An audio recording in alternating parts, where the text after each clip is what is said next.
Good morning and welcome to the Point. This is the final week that we'll introduce you to new legislators who will begin serving this coming week. We start in Kalamazoo County, where Brant Iden will replace Margaret O'Brien. O'Brien's moving on to the Senate. We talked to Iden about his campaign in a Republican district that may have been a little bit closer because of some disclosures that he might have just as soon not made. Let's start with the election cycle, because you are in a district that I would have told you was a pretty safe district going into it. This is the district that Margaret O'Brien represented before she decided to run for that state Senate seat. But it got kind of rough, and part of it was because of some of the things in your background. Explain that to me. Talk to me about that and how that came about. Yeah, well, it ended up being a little bit tighter the last couple weeks, and that was it was due to an error that I made. I recognize that made a couple errors. First one was a number of years ago when I shouldn't have been driving, and then later on when I didn't disclose that in the MLive questionnaire, that came out, and I learned my lesson. There's no doubt about it. And but I think at the end of the day, the citizens still spoke, and they looked at the candidates, and I believe that they went with the candidate that they felt had the best background suited for the job. When you get to Lansing in earnest, what is that message? What can you do? What can you bring from a local government perspective that you can take to Lansing? Because over the course of the past 4, maybe 5 election cycles for House members, we have seen a dramatic increase because of term limits of the number of people coming from city and county government and going to state government. And as an observer, I see that as very positive in terms that you understand process. And many of you have served in supposedly nonpartisan positions on these commissions and been able to create some type of an alliance, some type of a working relationship. But to be quite honest, I have not seen that kind of bipartisan cooperation greatly expanded in Lansing. So what are you going to take to Lansing that may indeed, even though you go into a much larger majority, but may indeed be inclusive enough to make sure that the people who are represented by those Democrats also have representation? Yeah, and I think, well, I'm certainly hoping that we don't lose that, because you're absolutely right. There are a lot of county commissioners coming in, city government elected officials, township officials, and actually a colleague of mine on the Kalamazoo County Commission, of course, Dave Maturin in the 63rd, he's going to be there. And one of the things that Dave and I always talk about is in my 4 years on the Kalamazoo County Commission, I was going back and thinking about it during the election cycle. I've only actually had 2 partisan votes that were straight party line votes, and now the Republicans were in the majority both terms that I served in the county commission. But it's only happened twice, and that's because we've had a chair that represented the majority and a vice chair that represented the minority, and we've said, look, local government needs to serve the citizens, and it doesn't need to be partisan. Yeah, okay, I ran as a Republican. Okay, my next door neighbor ran as a Democrat. Whatever it happens to be. It's not a partisan issue. We're making sure that the jail's properly funded. We're making sure that people are getting their services. And that's what people want to see. And so, I believe that can, we can transfer that same sort of working relationship to Lansing. And even as you mentioned, we have a very large majority, which is going to be great, but not all Republicans agree on every issue, and it's going to still take building those relationships and making sure that you can kind of bring that bipartisan approach to Lansing to get things done for the citizens. Well, you make a good point. The big majority doesn't always guarantee you can put up 56 votes. Not always. As one former speaker referred to trying to get House members together, it was like herding minnows, and I've watched that in practice. So give me your take on your colleagues. You've been through orientation. You've met most of your freshman colleagues, at least, and I'm sure some of your other counterparts. I mean, within all parties, there are divisions. There's certainly the more conservative wing of the Republican Party, to which some members were elected this past cycle. There might be a group that is considered more moderate, and then there might be yet another group that is considered a little further to the left even of that within that Republican sphere. What does this look like? What's your take? What is the breakdown of the Republican caucus? And there's probably 3 or 4 other sects of Republicans amongst those 3 as well. Well, I have had an opportunity to meet with a lot of the freshmen and just getting to starting to build some of those relationships. And I didn't know Speaker Cotter all that well coming into this. And I didn't really get an opportunity to meet him until about a month or so before the general. But I think we've got some great leadership. a tremendous amount of knowledge that, as I look at the entire caucus, what I love to see is just the varying backgrounds of everybody that's coming into this. And so they've got, I think we have a tremendous opportunity to use that knowledge that we all bring from the private sector, from our other lives, to be able to get some things done. So I think that, we're kind of still in the honeymoon stage, I like to call it. Everybody's getting to know each other, and we're kind of figuring that out. But there's still a lot to be done, and I think one thing that I can see is that everyone wants to continue to move Michigan forward. The constant message I hear, no matter where you fall in the political sphere, is, and I say this even for my Democrat friends, because I talked to John Holdley a lot in the 60th, obviously. I mean, we share the county, and we want to move Michigan forward. We think that Michigan is to varying degrees on the right track in terms of growing economically, continuing to grow our tax base, and we want to keep doing that. Now, it's how we get there. It's it's always a challenge, but we all want to work together to do that. You talk about varying backgrounds. You talk about people bringing both private and public service into the legislature, and it's maybe hard for you to assess, and you really don't have to, I guess, but I'll ask the question anyway. All of those varying backgrounds and all of that public and private sector experience is largely in the legislature because of term limits, Sure. because you're turning people over so much more rapidly. Not bigger numbers of turnover. I try to explain to people we always had turnover, but now it's mandated. So it's not like you have a third of the House that leaves and the third that comes in can go to somebody who's been on a committee for 20 years. Right. Speaker of the House has exactly 4 years of experience. The Speaker of the House, when they took over previous to this, had exactly 2 years of experience. You wouldn't be a subcommittee chairman under the old system, and now you're the Speaker of the House. Right. And as I say, it may be hard for you to assess because you obviously didn't serve in the old system. Still, it's a pretty big budget and a pretty big state. Is there enough collective knowledge and information available to you as a freshman and to your other almost freshman senior colleagues? It's like drinking out of a fire hose, but yes, I think so.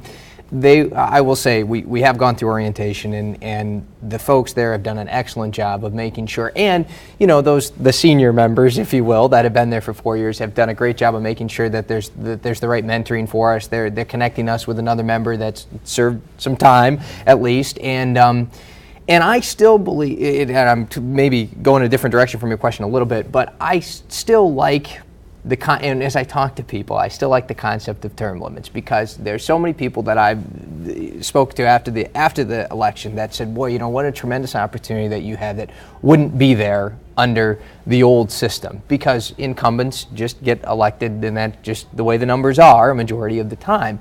And so we've now got you probably, what do we have, 30 members under the age of 35 or something like that? Something right around there, right? Right. And demographically, it's changed considerably. It's a lot of young members, but that's been great, getting to know those folks, because we're all energized about Michigan, and I'm not saying that someone older wouldn't. I just think that we've got a great group of young people that are really excited about being able to help the state. And that age difference is not lost on our next new member from Kent County in the 73rd District, Chris Afendoulis. Let's talk a little bit about having been over there with your colleagues. You talk about 40 plus new members. And term limits has created an interesting dynamic. It isn't that there are so many more people turning over, because if you go back and look historically, you would get a turnover of 30 or so every 2 or 4 years. But now it's a mandated turnover, and because this year was particularly interesting because you had so many people leaving the House before their terms were up to run for Senate. Correct. So you had that many more people. So now we're going to start with a little less than half, but well over a third are freshman members. And you say there's a steep learning curve, which means that the people who are going to be teaching you have a whopping 2 or 4 years experience at the very most. I mean, what kind of dynamic does that create in that chamber? One of the things that I am optimistic about from my perspective is that I'm a little older than this average. I think the average age of the new class is about 45, and there are a couple of members a number of them in their 20s. Mm-hmm. And one of the things I said when I was running, I said, look, I've got a little bit of gray hair. And I've got some private industry experience. 24 years. I'm a CPA. I was in local government. So I hope that kind of experience will help me in terms of maybe even influencing some of my other freshman colleagues to say, hey, wait a minute, have you thought about when you try and put this law through? I think there's also, from what I gathered in the orientation, there's a predisposition toward passing more laws. You're given the opportunity to propose more legislation, to make more changes. And I think sometimes it's better to not do anything in many cases. You have this interplay of, I always believe, you go to a hearing, and you've been to them, where you get one side makes their case and the other side makes their case. And of course, there's a lot of hyperbole, and it's always the worst case scenario on both sides, or the best case or the worst case. And I think we all have had a little bit of experience. The truth is always somewhere in the middle in terms of issues. And so sometimes, when someone's in there asking, but I think there's a propensity to push for more legislation. And I think sometimes that's not necessarily the best thing. Well, and there are those that will tell you that a full-time legislature lends itself to more legislation, because if you're going to be there, you got to be doing something. So a lot of legislation gets passed that some people would say is not necessary. I'll leave that for those people to decide. Right. But let's talk about one of the things that you're going to be faced with first and perhaps foremost in terms of dollars and cents. You've already talked about your background as a CPA. One of the ongoing, enduring arguments that happens in Lansing every year is in the budgetary process about school funding. And you will have superintendents in your district that will say, look, we're at the lowest level, we get the lowest base allocation from anybody else, yet we perform at this level. Right. Or this isn't equitable, or taking more money and putting it into the retirement system is not putting it into the classroom. All of the arguments. What is your take, if you've had an opportunity to think about this, what is your take on what the state's responsibility is when it comes to particularly K through 12? Obviously, there's a higher education component too. Right. But the K through 12 budget specifically. Let's, couple steps that I would say. Yes, they've all already spoken to me about it, and I spoke to them, even before the primary, to get met with all the superintendents, at least the four, Forest Hills, Rockford, East Grand Rapids, and Northview are the biggest districts in the 73rd. And there's no question that there is a sense of consternation from their perspective that they're not getting as much for the classroom. And a lot of it does have to do with the pension and that long-term debt issue. I think what we did in the private sector, and I think that that's one of the biggest problems. Because, for example, I don't know if this is an exact number, but let's say a school district is told, hey, you're going to get a $100 increase this year in the foundation grant, but we have to take $125 back for the pension. So they're like, well, wait, I really got $25 decrease. And the state doesn't look at it that way, and the legislature doesn't, the governor doesn't look at it that way. They were like, well, hey, we've got to take care of that pension obligation. So one of the things that we did in the private sector where I was, and that is common, is, look, you freeze the pension plans, even if the people are in it. You freeze it at a level of service wherever you're at right now, and you put in a 401k, because it creates at least some predictability in your benefit, long-term benefit costs. The defined benefit pension plans are extraordinarily expensive, and they're really susceptible to fluctuations in the market. There's really no fixed income, safe interest rates right now. I mean, you can't go buy a CD in your pension fund. You get 0.1%.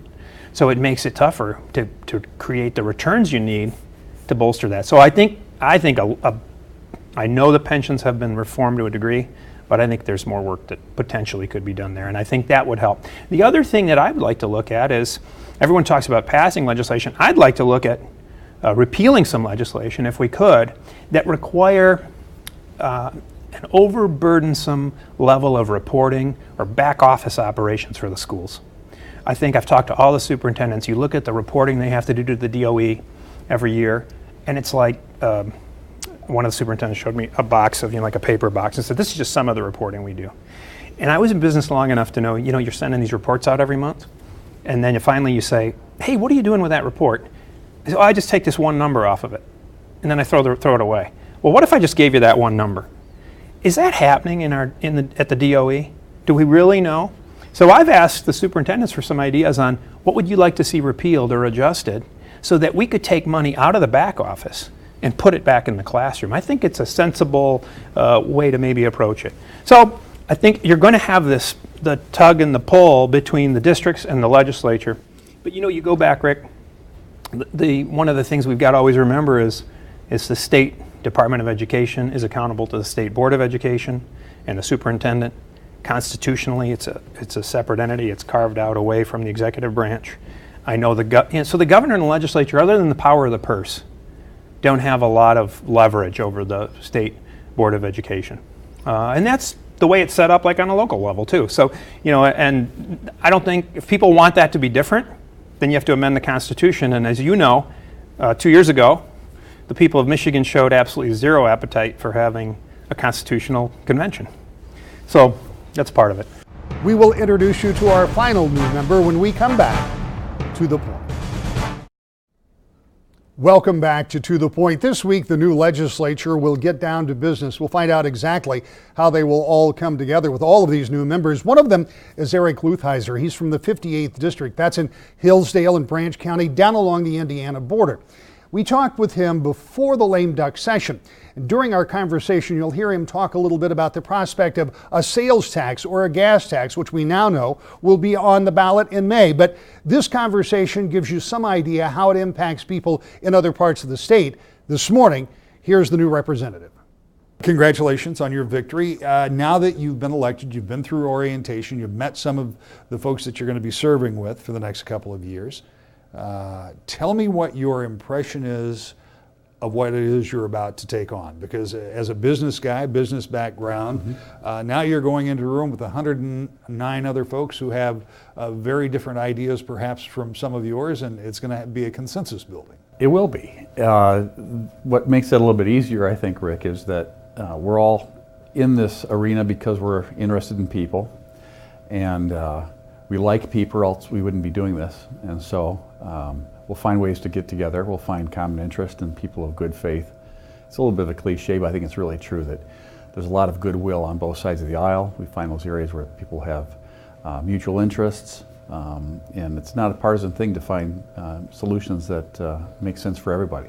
We start off so many of these new legislative sessions like this with people with high hopes, and they want to talk about bipartisanship, and with no disrespect to you, freshmen particularly, like to talk about bipartisanship. And the Speaker of the House has chastised me more than once for talking about the lack of bipartisanship, because as he points out, many, if not most bills in the legislature are passed with bipartisan support. My point has been to him, and continues to be, that on the big things, on the big issues, on dollars and cents, on school funding, on roads, and we don't know what, as this airs, we probably will know what happened to the lame duck, but we don't know right now as we sit and talk about. On all those kind of things, the big stuff, bipartisanship's hard to come by. Rick, I think the reason for that perception is well-founded. It's because the bigger the issue, the more the issue leaves the realm of dollars and cents, as you mentioned, and gets into the realm of philosophy. What's your philosophy of government? What's your philosophy for how big the state should be? What role should the state have in our lives? And I've found in talking to people in my district that they've lost a little bit of faith in institutions, because some of the institutions have either not done what they were meant to do, either govern, just get something done. Sometimes I hear that. Or the institution has done too much, and they sense that there's a little bit of an unease because the federal government has overstepped its traditional bounds, or the state government has overstepped its traditional bounds. And to the extent at which these institutions go beyond the original charters and the original constitutions, you run the risk of having these disagreements. And so, again, it comes down to philosophy of, well, what is the proper role? One of the other problems is that I have seen with incoming legislators is sometimes it takes them a while to stop believing their campaign literature. and by that I mean that in a campaign, sometimes people cling tightly to things like never and always, or will or won't. But the real art of compromise doesn't come with, with your feet rooted in cement. Give me a take of some of your colleagues. Are they entering this thing with an open mind, or do you have some real ideological stalwarts? I don't pretend to know them as well as I should. I know my neighbors, right? Right. One of the things that my predecessor told me is that one thing is true, that legislators tend to really, truly represent their districts. If there's someone from the UP, he's probably a Uper, or she's a Uper, and that's just the way it is, and they're pretty authentic. As far as clinging to these campaign things, that's kind of funny. Someone called me out once because in something I said I'd fight for something, and I thought that was a good thing. And they said, we don't need people fighting. I said, okay, I won't fight. No, wait a minute. Right. Sometimes you can't win. No, that's right. That is absolutely true. Tell me about some of those things that you will work for. We won't use the word fight. Some of those things you will work for. What are some of your real basic interests? Because I know in your district and in the part of the state where you live, there are a lot of concerns about underemployed, unemployed, Right. people having jobs. At the same time, you have competition that you can throw a football to just across the state Right. line. And when Indiana does something that's more pro-business or perceived as such, it makes it tougher for you right on the line. What are some of your issues? Right, we talked about that during the primary. Our districts along the border, I think, were the first to feel the recessions, whether it's this last one or the one before or the one before. And sometimes the tide goes out very quickly and it's very slow to come back. And so we have to be always cautious about whatever we're doing to make sure that we're not being perceived as being uncompetitive, which is a great lead into talking about fuel taxes and sales taxes and other things that we don't know about from lame duck. But the perception has to be there because it's true that we're going to be competitive with our neighboring states. Overall, the problem is so vast of underemployment, displaced incentives, people getting maybe the wrong kind of higher education for today's market. These are things that are going to take a while to work out. It's not going to be fixed in my first term. It's not going to be fixed in just a few years. But over time, if we keep encouraging things that will help not just my district but the entire state, that'll be a good thing. If we discourage the things that are hurting my district and the state, it'll be a good thing. I want to go back to job training. The governor has talked, actually this governor and the governor before have said there are a lot of jobs that are available in Michigan. Despite the fact we had historically high unemployment numbers, there were still a lot of jobs available, but the people with the right training weren't there. And they were everything from healthcare to welders to technical skills and those kind of things. Right. And as you point out, it's going to take a while, but some of those those trades can be taught in a matter of a couple of years. Will it be one of your efforts to team with the governor who has advocated putting more money in those training programs? If you look at what the state can do, the short answer is yes. If you look at what the state does, sometimes we follow the lead of the federal government, right? And the federal government said everybody needs to go to college for a 4-year degree, and we're going to make that an expectation. Everyone's going to do that, and we're through a number of reasons, including federal loan guarantees. We're going to push a lot of people that direction. Didn't turn out so good for a lot of people. Anecdotally, I can tell you, within the last week, I've talked to a number of people in my district that said there's building that needs to be done, there's remodeling, home construction, and they don't have the people to do it. The builders, the contractors are going to the lumberyard and saying, I've got this job I'm working on now, someone wants a price on this, I don't have time to figure out the material, can you work this up for me, can you do my estimating for me, because I'm too busy doing the work because I can't find that person I need to help me do this construction work. So what you say is right on the target. We need to get some of those people trained in practical, vocational, and technical education, and they'll, guess what, come and stay to work in Michigan. We'll be back with a final thought in just a moment. To the point. So now you've met your new legislators. The governor has been sworn in along with the other constitutional officers, and this week they all head back to Lansing. First order of business will be the budget. This year's budget will be a little different because the governor is already pointing to some pressures from previous promises from other administrations, and that could be interesting to watch. We, of course, will be there, and you'll be here with us each Sunday morning at 10 o'clock for To the Point.